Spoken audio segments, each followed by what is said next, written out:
नमस्कार मित्रों, मैं महाराज कुमार गुप्ता दक्ष स्टडी परिवार में आपको स्वागत करते हैं। बिहार स्टेट 2024 का जो न्यू वैकेंसी है उसके लिए आपको म्यूजिक क्लास पुनः स्टार्ट कर दिए गए हैं। यदि आप चैनल पर पहली बार विजिट कर रहे हैं तो चैनल को जरूर सब्सक्राइब कर लें। यहाँ पर आपको हम शून्य से लेकर के बीपीएससी तक अर्थात किसी भी प्रकार का यदि आप म्यूजिक पेपर का तैयारी कर रहे हैं, किसी भी स्टेट का तैयारी कर रहे हैं तो 100% आपको यहाँ से क्वेश्चन टैली करेंगे। प्रतिदिन सुबह 8 बजे क्लास ऑन किए जाएंगे, क्लास लिए जाएंगे। आप हमारे साथ जरूर जुड़ें और प्रत्येक प्रश्न का विश्लेषण हम बारीकी से करेंगे। इस प्रकार आज का प्रथम प्रश्न पर मित्रों ध्यान देंगे। कोमल रे एवं तीव्र माध्यम के साथ अन्य शुद्ध स्वरों का प्रयोग किस थाट में किया जाता है? तो इसका आंसर बच्चों हो जाएगा आपको मारवा थाट में। किस में किया जाता है? मारवा थाट में। इसका हम व्याख्या पर ध्यान देंगे। कोमल रे एवं तीव्र माध्यम के साथ अन्य शुद्ध स्वरों का प्रयोग मारवा थाट में किया जाता है। मारवा राग मारवा थाट का आश्रय राग है। इस राग में रे वादी तथा घ संवादी माना जाता है। पूर्वी थाट में रे ध कोमल में तीव्र प्रयोग किया जाता है।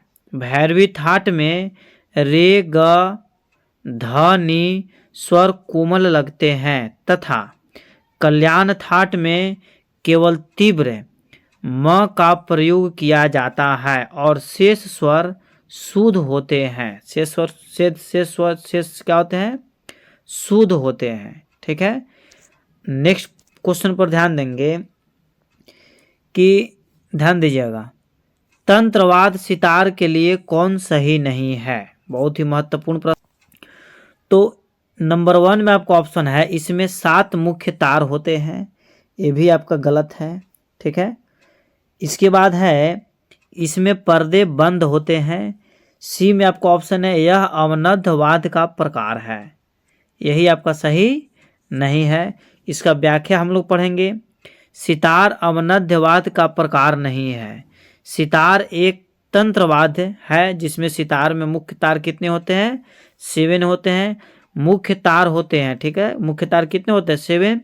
सितार में पर्दे बंधे हैं तथा सितारवाद पर ही झाला बजाया जाता है। अति महत्वपूर्ण आपका है एग्जाम के लिए। नेक्स्ट प्रश्नों पर ध्यान देंगे हम लोग। कहा जाता है कि सितार का विकास इस वाद्य से हुआ है।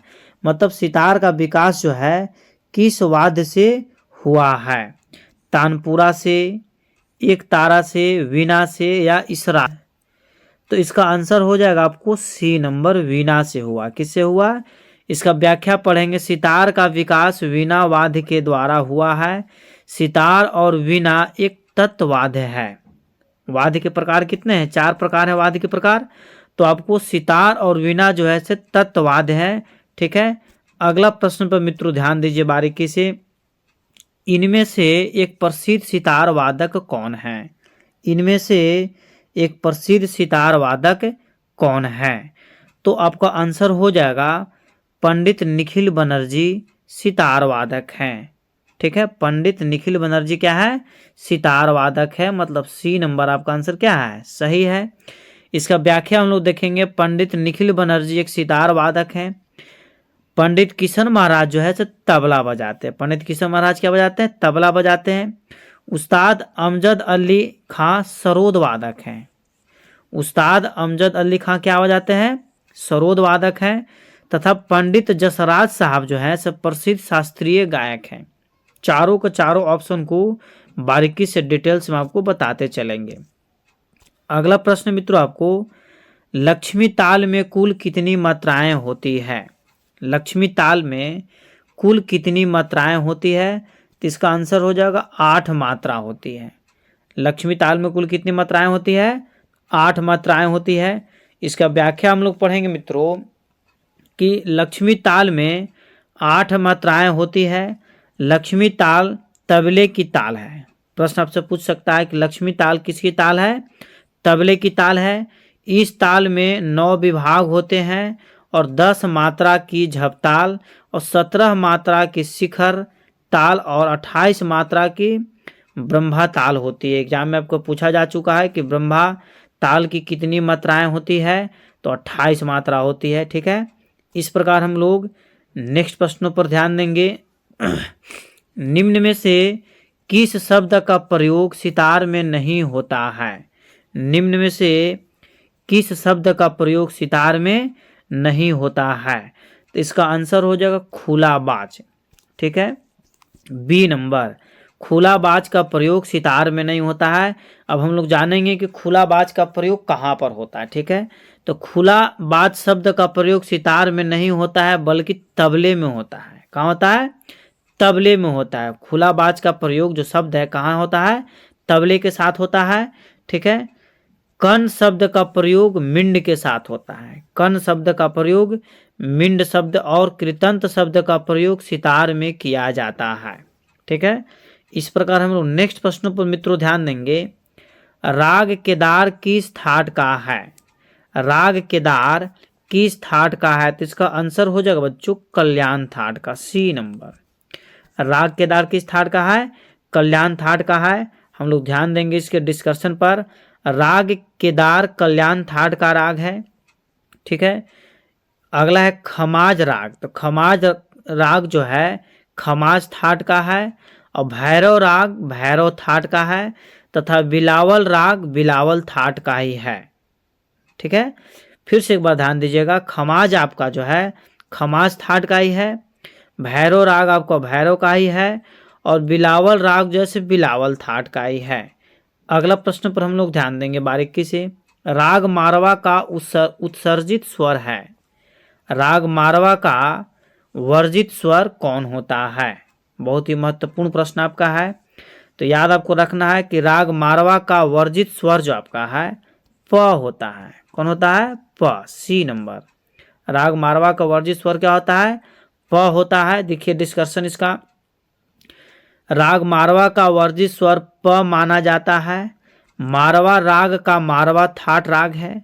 मारवा राग का वादी स्वर रे और संवादी स्वर ध होता है। मारवा राग का वादी स्वर जो है रे है और संवादी स्वर क्या है? ध है।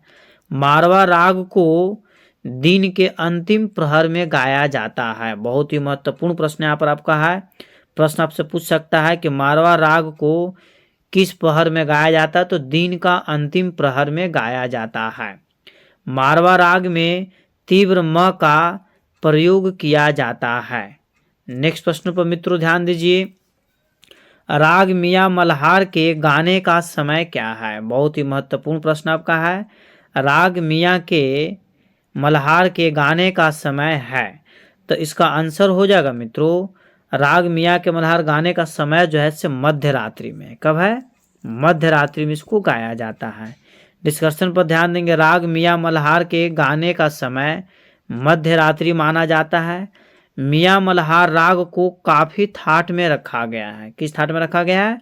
काफी थाट में रखा जाता है। मियाँ मल्हार अंग की गायिका है। मियाँ मल्हार राग एक वादी स्वर है। ठीक है, अगला प्रश्न पर हम लोग ध्यान देंगे। राग जोग किस थाट का राग है? राग जोग किस थाट का राग है? तो इसका आंसर हो जाएगा काफी। ठीक है, राग जोग किस थाट का राग है? तो काफी थाट का राग है। इसकी व्याख्या पर हम लोग ध्यान देंगे। राग जोग काफी थाट का राग है जिसका प्रचार हाल ही में हुआ है। जोग राग में दोनों गंधार लगते हैं। निषाद कोमल है और ऋषभ व धैवत वर्जित है। अन्य स्वर शुद्ध लगते हैं। जोग राग की जाति औडव औडव है मानी जाती है। ठीक है, जोग राग के आरोह में शुद्ध स्वर गंधार तथा अवरोह में कोमल गंधार स्वर का प्रयोग होता है। जोग राग खमाज असावरी तथा विलावल थाट का राग नहीं माना जाता है। ठीक है, अगला प्रश्न आपका मित्रों। मतंग द्वारा रचित प्रसिद्ध ग्रंथ है। मतंग द्वारा रचित प्रसिद्ध ग्रंथ है। आपको बताना है कि मतंग साहब द्वारा रचा हुआ इनमें से कौन सी ग्रंथ है। तो आपको बताते हैं कि मतंग साहब बृहदेशी के लेखक जो है से मतंग साहब है। बृहदेशी के लेखक कौन है? मतंग साहब है। इसके व्याख्या पर ध्यान दीजिए। मतंग द्वारा रचित प्रसिद्ध ग्रंथ बृहदेशी, इस ग्रंथ को 6ठी शताब्दी में लिखा गया था।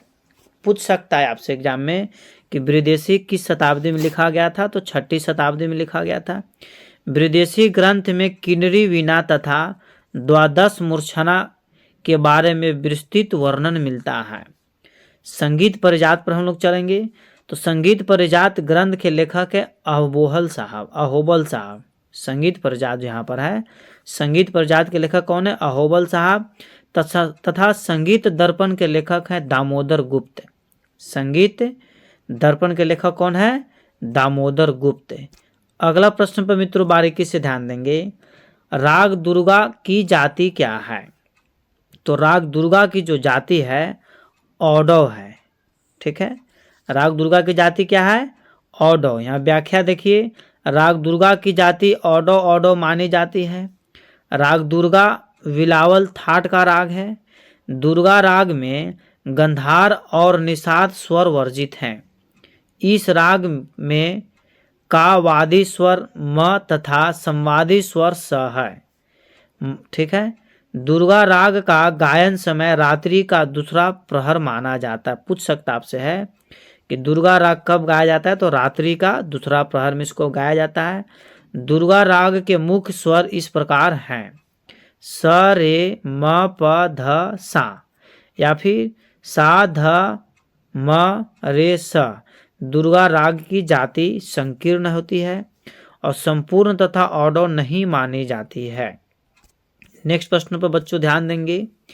यदि षड्ज की आंदोलन संख्या 240 हो तो तार षड्ज की आंदोलन संख्या क्या होगी? बहुत ही महत्वपूर्ण प्रश्न आपका है। तो इसका आंसर बच्चों हो जाएगा 480। डी नंबर 2 गुना हो जाता है। ठीक है, इसका व्याख्या पर ध्यान देंगे कि यदि षड्ज की आंदोलन संख्या 240 तो तार षड्ज की आंदोलन संख्या 480 हो जाती है। 270 शुद्ध रे की और 288 कोमल गंधार की और 432 कोमल निषाद की आंदोलन संख्या मानी जाती है। ठीक है, अगला प्रश्न पर मित्रों ध्यान देंगे। तंत्रवाद सितार में कितने चिंकारी के तारों का प्रयोग किया जाता है? तो इसका आंसर हो जाएगा 2। कितना हो जाएगा? 2, मतलब बी। ठीक है, तंत्रवाद सितार में चिंकारी के तारों का प्रयोग 2 तारों का प्रयोग किया जाता है। चिंकारी के तार पर झाला बजाया जाता है। चिंकारी के पहले तार को छोटी चिंकारी और दूसरे तार को बड़ी चिंकारी कहते हैं। ठीक है, सितारवाद को मिजराब के द्वारा बजाया जाता है। सितार में मुख्यतः 7 तार होते हैं। सभी प्रश्नों को बहुत ही डिटेल्स तरीका से आपको विश्लेषण कर दिया जाएगा। आप हमारे साथ जुड़े हुए रहें। यदि आप चैनल पर पहली बार विजिट कर रहे हैं तो चैनल को सब्सक्राइब जरूर कर लें। नेक्स्ट प्रश्न आपका है, तंत्रवाद सितार में कितने चिंकारी के तारों का प्रयोग किया जाता है? ठीक है, तो तंत्रवाद सितार में कितने चिंकारी तारों का प्रयोग किया जाता है? तो अभी तुरंत हमको बताए थे कि तंत्रवाद में 2 चिंकारी तारों का प्रयोग किया जाता है। ठीक है, क्वेश्चन आपका रिपीट है। इस प्रकार नेक्स्ट क्वेश्चन पर ध्यान दीजिए।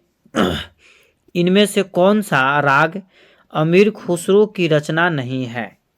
इनमें से कौन सा ऐसा राग है जो अमीर खुसरो साहब की रचना नहीं है? तो इसका आंसर हो जाएगा हंस ध्वनि। हंस ध्वनि अमीर खुसरो साहब की रचना नहीं है। बाकी सहाना अमीर खुसरो की रचना है, पुरिया अमीर खुसरो की रचना है और पूर्वी भी जो है से अमीर खुसरो साहब की रचना है। ध्यान दीजिए इसके व्याख्या पर कि हंस ध्वनि राग को अमीर खुसरो की रचना नहीं मानते हैं। अमीर खुसरो ने सहाना, पुरिया तथा पूर्वी राग की रचना की है। अमीर खुसरो ने सितार, तबला तथा कई अन्य रागों का आविष्कार भी किए हैं। नेक्स्ट प्रश्न पर मित्रों ध्यान दीजिए। विष्णु नारायण भारत खंडे जी का जन्म कब हुआ था? ए में आपका है 822, बी में आपको 1860 और सी में 1868 और डी में आपको 1885। तो इसका आंसर हो जाएगा 10 अगस्त 10 अगस्त 1860 में पंडित विष्णु नारायण भारत खंडे साहब का जन्म हुआ था। इसकी व्याख्या पर हम लोग ध्यान देंगे।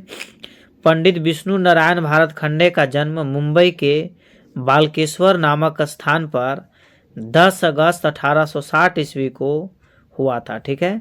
भारत खंडे जी ने कुछ ग्रंथ की रचना की है। 10 थाट मानते हैं, और इन्होंने कितने थाट माने हैं? 10 थाट माने हैं। भारत खंडे जी हिंदुस्तानी स्वर लिपि पद्धति की स्थापना भी की थी। ठीक है।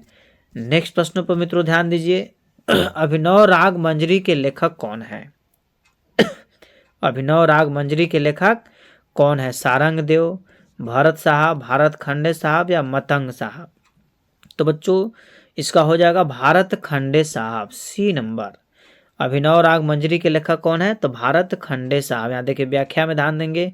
अभिनव राग मंजरी के लेखक भारत खंडे जी हैं। सारंग देव जी ने संगीत रत्नाकर ग्रंथ की रचना किए हैं। भरत जी ने नाट्यशास्त्र की रचना की है। और मतंग साहब ने विदेशी नामक ग्रंथ की रचना की है 6ठी शताब्दी में। ठीक है। नेक्स्ट प्रश्नों पर मित्रों ध्यान देंगे। संगीत परिजात के लेखक हैं, तो संगीत परिजात के लेखक आपको अहोबोहल साहब हैं। ठीक है। इसका व्याख्या पर हम लोग ध्यान देंगे। संगीत परिजात ग्रंथ की रचना अहोबल जी किए हैं। इस ग्रंथ की रचना मतलब संगीत परिजात की ग्रंथ की रचना 1665 ईस्वी के उत्तरार्ध में लिखा गया है। मतंग जी ने विदेशी तथा नारद साहब ने संगीत मरकंद की रचना की है।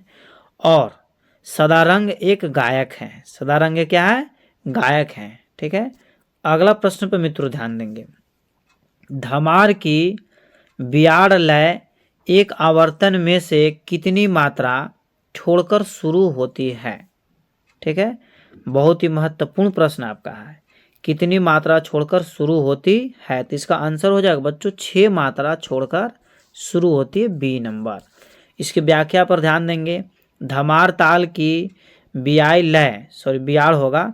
बियाड़ लय एक आवर्तन में सम से 6 मात्रा छोड़कर शुरू होगी। ठीक है।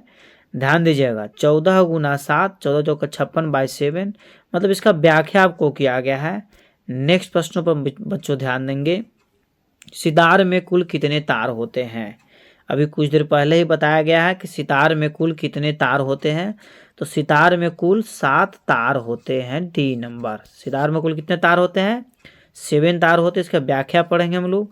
सितार में कुल 7 तार होते हैं, 7 तार होते हैं। सितार एक तत्वाद्य है, तत्व। ठीक है। जिसमें तार होता है उसको तत्वाद्य बोला जाता है। सितार को जो है मिजराब के द्वारा बजाया जाता है। सितार को किससे बजाया जाता है? मिजराब के द्वारा बजाया जाता है। सितार में तरब के कुल 11 तार हैं। ये भी आपको एग्जाम में पूछता है कि सितार में तरब के कुल कितने तार हैं, तो 11 टिक आउट करेंगे। ठीक है। नेक्स्ट प्रश्नों पर मित्रों ध्यान देंगे। सितार के प्रथम तार को कहते हैं। सितार के प्रथम तार को क्या कहते हैं ये आपको बताना है। ठीक है। तो सितार के प्रथम तार को बाज कहते हैं। क्या कहते हैं? बाज कहते हैं। सितार के प्रथम तार को क्या कहते हैं? बाज कहते हैं। और दूसरे तार को चिंकारी कहते हैं। ध्यान दीजिएगा।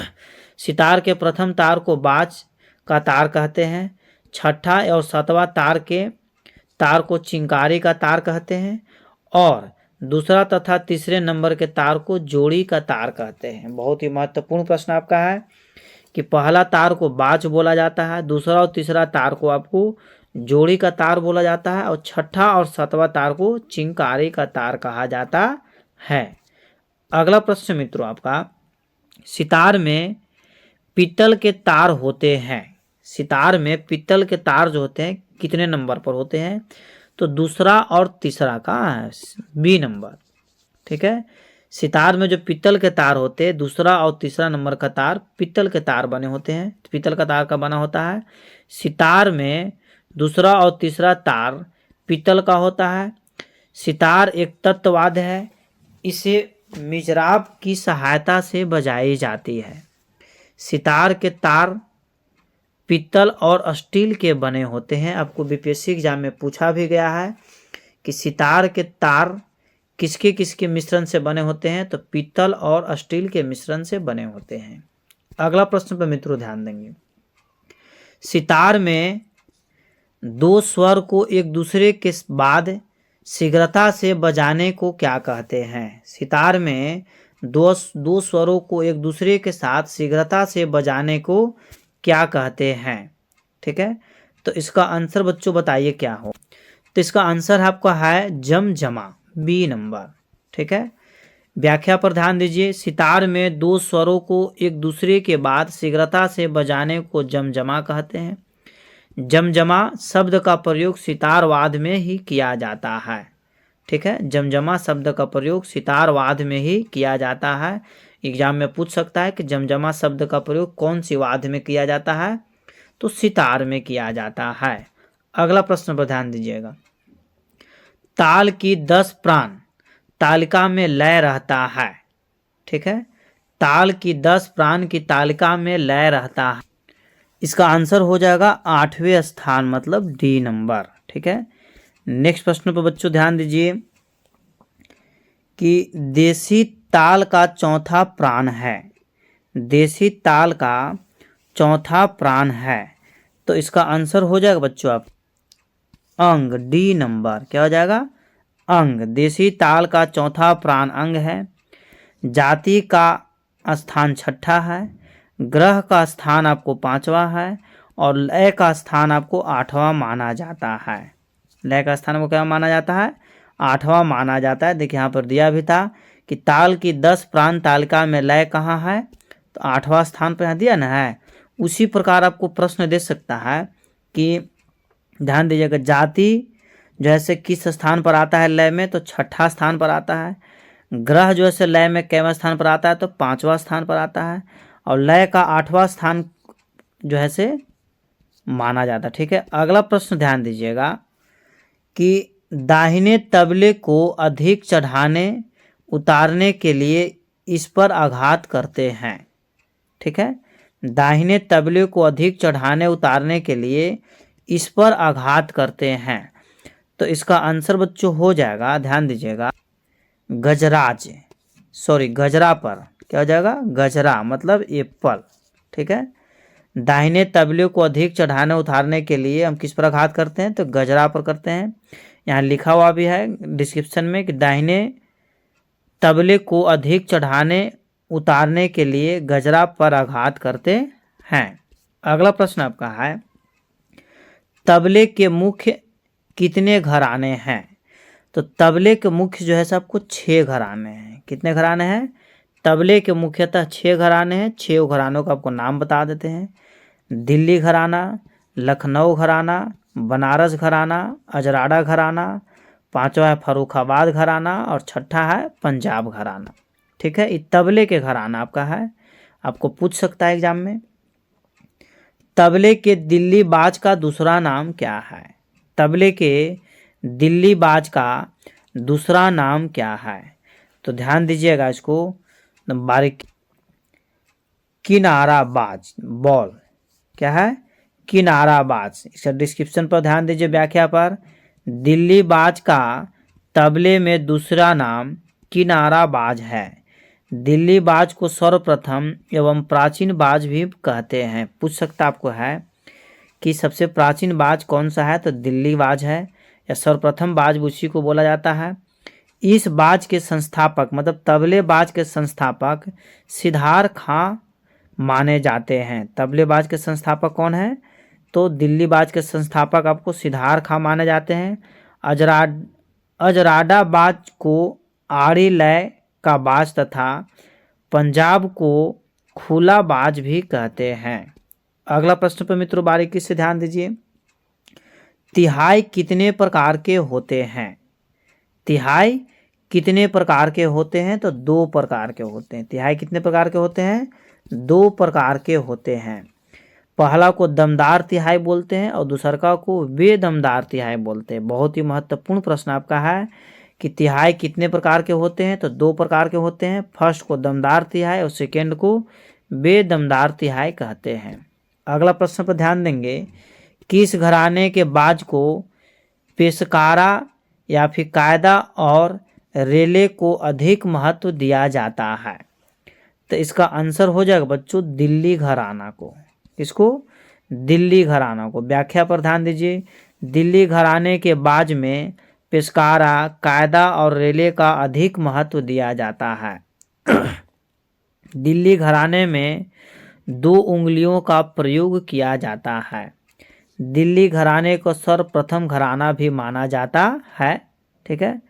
पंजाब तथा अजराडा तथा फर्रुखाबाद में पेशकारा, कायदा और रेले का अधिक महत्व नहीं दिया जाता है। दिल्ली घराने के संस्थापक सिद्धार्थ खां माने जाते हैं। पूछ सकता है आपसे एग्जाम में कि दिल्ली घराने के संस्थापक कौन है, तो सिद्धार्थ खां है। अगला प्रश्न आपका है, किस घराने के तबले का बाज पूर्णतः पखावज पर आधारित है? किस घराने के तबले का बाज पूर्णतः पखावज पर आधारित है? तो इसका आंसर बच्चों हो जाएगा पंजाब घराना।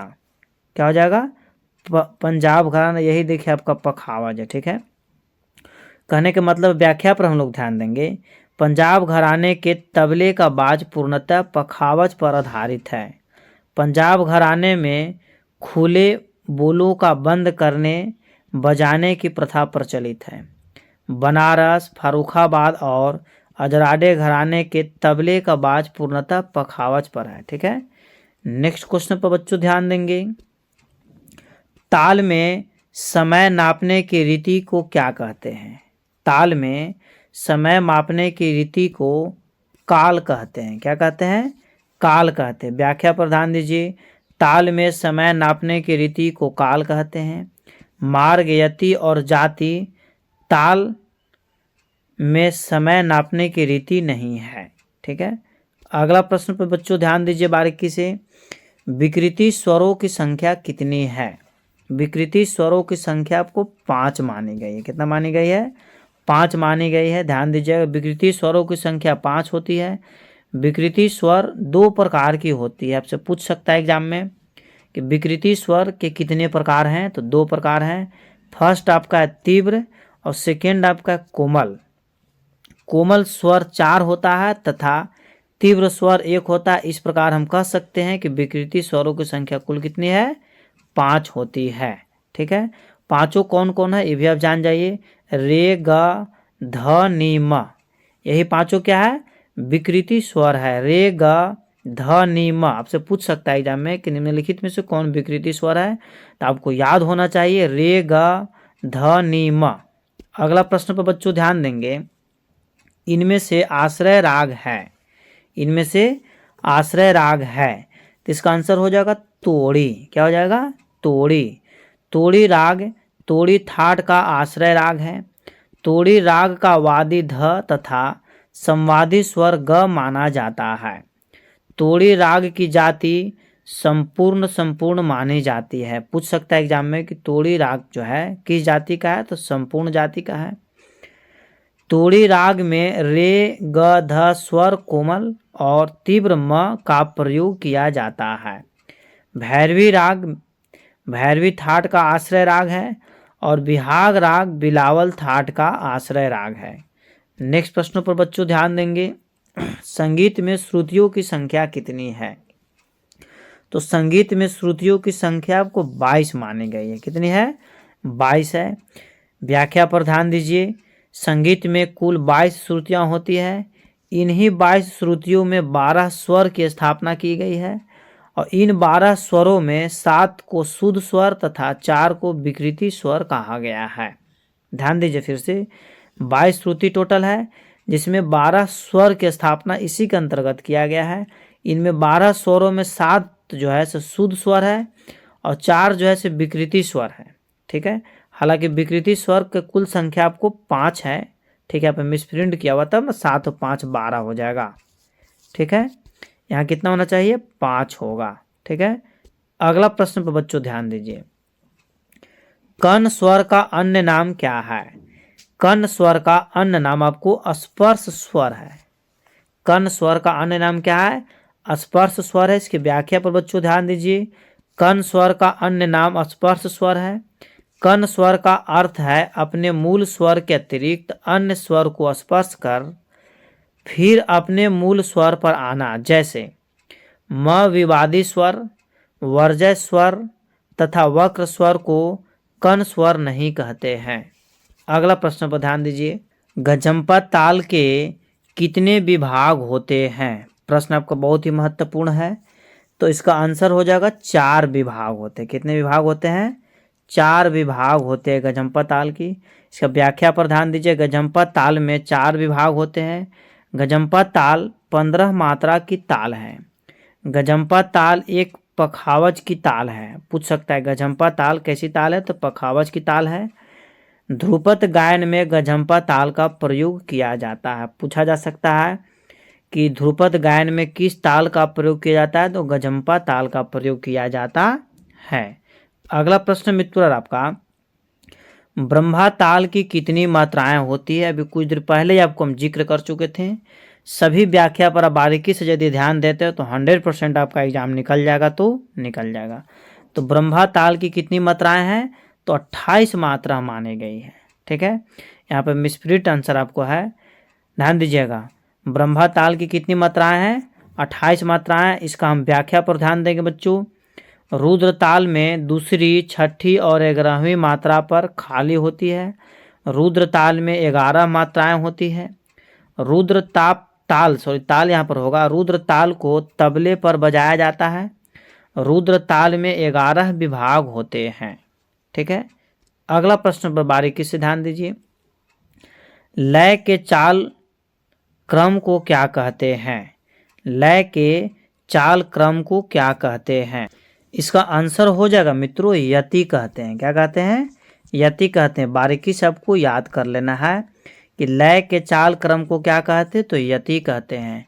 अगला प्रश्न पर ध्यान देंगे कि लय के अंतर्गत, ठीक है, लय के अंतर्गत आरंभ, बीच तथा अंत में एक सी लय का होना यति का कौन सा प्रकार है? यति का कौन सा प्रकार है? आपको बताना है आंसर। ए में आपका मृदंग है, बी में आपका समा है, सी में आपको पिपीलिका है और डी में आपको गोपुच्छा है। तो इसका आंसर हो जाएगा मित्रवर समा हो जाएगा, बी नंबर। क्या हो जाएगा? समा। नेक्स्ट क्वेश्चन पर ध्यान दीजिए, ताल में क्रिया के कितने प्रकार होते हैं? ताल में क्रिया के कितने प्रकार होते हैं बताइए। इसका आंसर ये है आपका 2, 3, 4 या 5। तो बच्चों इसका आंसर हो जाएगा एप्पल। ताल में क्रिया के कितने प्रकार होते हैं? तो 2 होते हैं। दोनों का नाम आपको बता देते हैं, शब्द क्रिया और निशब्द क्रिया। अब प्रश्न आता है कि शब्द क्रिया किसको कहेंगे? ठीक है, जिसको हम गिन सकते हैं, गिनकर प्रयोग करते हैं, उसे हम शब्द क्रिया कहते हैं। और निशब्द क्रिया कहने का मतलब है कि जिसे हम गिन नहीं सकते, बिना गिनकर प्रयोग करते, उसे निशब्द क्रिया कहते हैं। अगला प्रश्न आपका है, ध्यान दीजिएगा, ताल की कितनी जातियां मानी गई है? माँ यहाँ पर होगा। ताल की कितनी जातियां मानी गई है? तो इसका आंसर हो जाएगा बच्चों 5, 6, 18, 7। तो क्या हो जाएगा? 5। ताल की कितनी जातियां मानी गई है? 5 मानी गई है। पांचों का नाम आपको जानना जरूरी है। तिसत्र जाति, चतस्त्र जाति, खंड और चौथा आपका मिश्र है और पांचवा आपका संकीर्ण है। एक बार फिर से ध्यान दीजिए, पांचों ताल का नाम आप याद कर लीजिए। तिसत्र, चतस्त्र, खंड, मिश्र और संकीर्ण पांचवा है। आपको बता देते हैं कि इसका मात्रा, तिसत्र में 3 मात्रा होती है, चतस्त्र में 4 मात्रा होती है और खंड में आपको 5 मात्रा होती है और मिश्र में आपका 6 मात्रा होती है और सातवां जैसे संकीर्ण है 5वां, तो संकीर्ण में आपका 7 मात्रा होती है। ये आपको याद रखना है। तिसत्र में 3, चतस्त्र में 4 और खंड में आपका 5 और मिश्र में 6 और संकीर्ण में कितनी मात्रा होती है? तो 7 मात्रा होती है। आगे ध्यान दीजिए, निश्चित काल से युक्त कलाओं को क्या कहते हैं? निश्चित काल से युक्त कलाओं को क्या कहते हैं? तो इसका आंसर हो जाएगा मित्रों मार्ग कहते हैं। सी नंबर है। क्या हो जाएगा? मार्ग कहते हैं। अगला प्रश्न पर ध्यान दीजिए, जिस स्थान से ताल का ठेका शुरू हो उसे क्या कहते हैं? जिस स्थान से ताल का ठेका शुरू हो उस स्थान को या फिर उसे क्या कहते हैं? तो इसका आंसर बच्चों ध्यान दीजिएगा बारीकी से, ए में आपका है खाली कहते हैं, बी में आपको ठेका कहते हैं, और सी में जो आपका है सम कहते हैं, और डी में आपको काल कहते हैं। इसका आंसर हो जाएगा सम कहते हैं। क्या बोलते हैं? सम कहते हैं। ठीक है, नेक्स्ट प्रश्न पर बच्चों ध्यान दीजिए। ठीक है, सोमनाथ ने कितनी तालों का वर्णन किया है? तो सोमनाथ साहब ने 108 है, कितना? 108 तालों का वर्णन किए हैं। सोमनाथ साहब ने 108 तालों का वर्णन किए हैं। अगला प्रश्न आपका है कि तबले के मुख्य कितने वर्णन माने गए हैं? तबले के मुख्य कितने वर्णन माने गए हैं? तो इसका बताइए क्या आंसर होगा। तो ध्यान, ए में आपका ऑप्शन है 9, बी में है 15, सी में है 10 और डी में है 6। तो इसका आंसर हो जाएगा बच्चों 10। तबले के मुख्य कितने वर्णन माने गए हैं? तो 10 माने गए हैं। अगला प्रश्न आप पर ध्यान दीजिएगा। ताल के कितने प्राण कहे गए हैं? तो ताल के जो है 10 प्राण कहे गए हैं। ताल के कितने प्राण माने गए हैं, या ताल के कितने प्राण कहे गए हैं? तो 10 प्राण कहे गए हैं। ठीक है, आपको याद होना चाहिए। अगला प्रश्न पर ध्यान दीजिएगा। ताल में अंग कितने प्रकार के होते हैं? ताल में अंग कितने प्रकार के होते हैं? तो ए में आपका ऑप्शन है 6, बी में आपका ऑप्शन है 5, सी में आपका ऑप्शन है 8 और डी में आपका है 10। तो बताइए आंसर क्या होगा। इसका आंसर हो जाएगा बच्चों एप्पल। एप्पल कहने का मतलब है कि 6। एक बार फिर से ध्यान दीजिए। ताल में अंग कितने प्रकार के होते हैं? तो 6 प्रकार के होते हैं। अगला प्रश्न आपको यहीं पर लास्ट किया गया। यदि आप इस चैनल पर पहली बार विजिट कर रहे हैं तो चैनल को बच्चों ज़रूर सब्सक्राइब कर लें। ठीक है, इस चैनल पर प्रतिदिन सुबह 8 बजे, प्रातः 8 बजे म्यूजिक के क्लास लिए जाते हैं। ठीक है, इसलिए आप चैनल ज़रूर सब्सक्राइब कर लें। और जो भी आपके सगे संबंधित म्यूजिक पेपर का तैयारी करना चाहते हैं या कर रहे हैं, उनको यह वीडियो ज़रूर आप भेज दें और उनको यह सूचना ज़रूर दे दें कि प्रतिदिन 8 बजे म्यूजिक के क्लास इस चैनल पर चलता है, ताकि वह भी अपना भविष्य एक सुनहरा बना सके। मेरा उद्देश्य है कि आपका भविष्य एक अच्छा जीवन से व्यतीत हो। आपका भविष्य बनाना ही बच्चों मेरा प्रथम कर्तव्य है। ठीक है, तब तक के लिए आप स्वस्थ रहिए, मस्त रहिए। एक बार प्रेम से बोलिए भारत माता की जय।